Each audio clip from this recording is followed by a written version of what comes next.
Welcome to another Studio 18 Artist Spotlight. Here at Studio 18, our motto is Community is King. So every week we like to spotlight an Orlando band who inspires us. Today we are spotlighting A Brilliant Lie.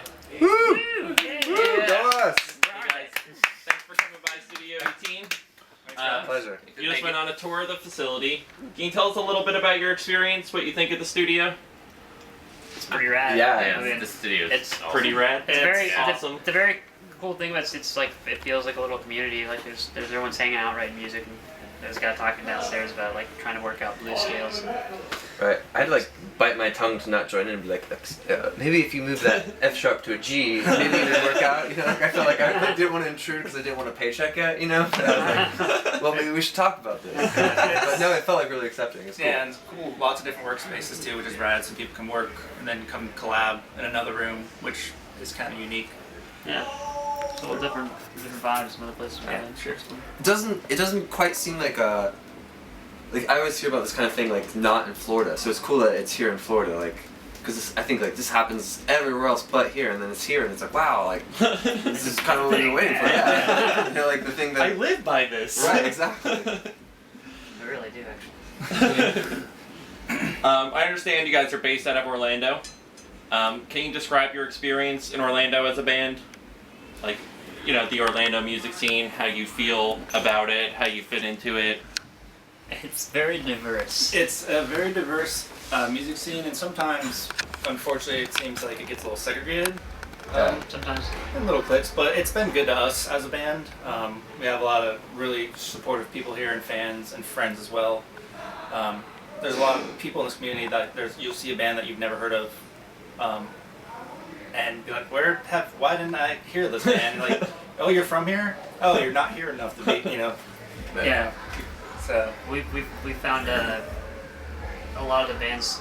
I mean, right now, the biggest thing is to be on the road. So there may be a band that plays nonstop that you've never heard of that does 150 shows a year. You've never know. yeah, and they live here. So. So, because Florida's just a tough place. Like Florida in general, like getting down. It is, especially for touring bands. It doesn't make a whole lot of sense to come down to Florida on your tour generally. Yeah, because and when you live 3 shows. exactly. You have to. Yeah. You have to do one coming in, and then if you want to go down south, you have to do a second one then, and then another one coming out to make it And I think financially viable. I think we're at least lucky that we are in Orlando, because I feel like if bands do come down, like we're the cutoff. Like no one goes to Miami, you know, like no one goes to Boca Raton. So it's like if there for some odd reason there is like a last, you know, push of the tour or of anything like that, like it is Orlando, you know, Yeah. and or you know maybe Tampa, but probably Orlando. yeah, I grew up down in Fort Lauderdale, Miami area, and I ended up moving up here after that music scene started tapering off, and that was like 2000. So like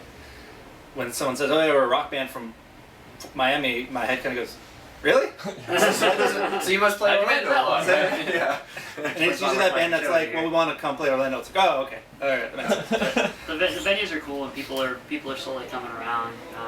I think that every show is a challenge because you want to kind of intermingle, and I think that's the tough part because it's such a segregated stylistic wise. There's a lot of different stuff going on, so it makes it tough to put like a concise thing together. But it also makes for fun shows because you end up with a very genre diverse kind of setup, which can sometimes be fun and really satisfying to have people who probably would never really listen to your band and check it out. Yeah, and we've kind of played with we can play with a lighter indie style band, and we'll get put on with heavier style rock bands, because we kind of walk between those here and there. But I mean, even there's people in this town like promoters like Kyle at Back Booth and Clint over at the Haven that really put time into the work they're doing and getting bands out there and making sure they're on good shows and putting things together. So that's really cool that there's people invested in it as well outside that don't necessarily play music. Okay, We moving on. lost one of our founding members, and we wanted to go to a 5-piece, and we were already talking about it then, and when he left, it just seemed like the right time, and that's when we brought Jason on board, and then shortly thereafter brought on Matt.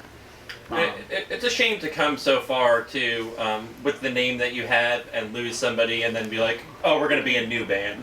Yeah. You know, so it's always better to replace what you need than to Well, and allow us to start grow. from scratch. We have a record that came out called Waking Vessels that we did, and that when we did that recording, we did a lot of extra production on it, and then we went to start playing it live and realized we couldn't play it, and that's when we started talking about going to a 5-piece, and we brought these guys in and added in some keyboards to make it happen because we want to be as real of a product as we could.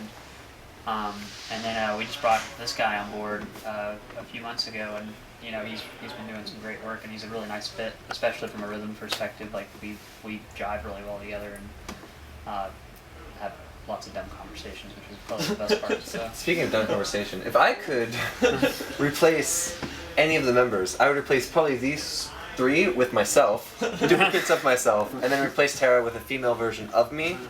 That's And- terrifying. It is terrifying. Got him. Wasn't even trying. You That's guys, fun having Guilty you as here. charged. you would never get anything done. The setup and the assist. None of the band members would know what day of the week it Yes, is. Yeah. they would each just show up on one separate day. There would just be one guy rehearsing. Where is everyone? Oh well.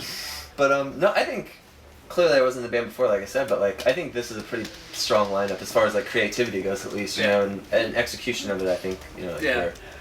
I had tons of fun with you guys. As much as I sometimes yell at Chris during the writing process, and sometimes eat Matt's food and drink Matt's booze when he's not looking in or looking, you know, like.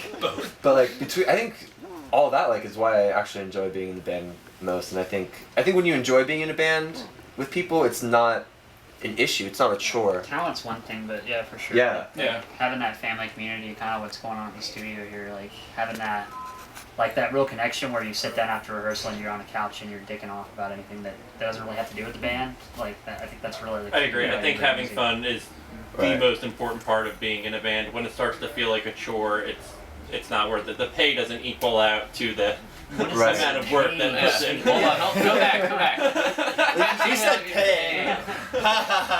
Like you can always get better at I'm out of here. I thought. Yeah.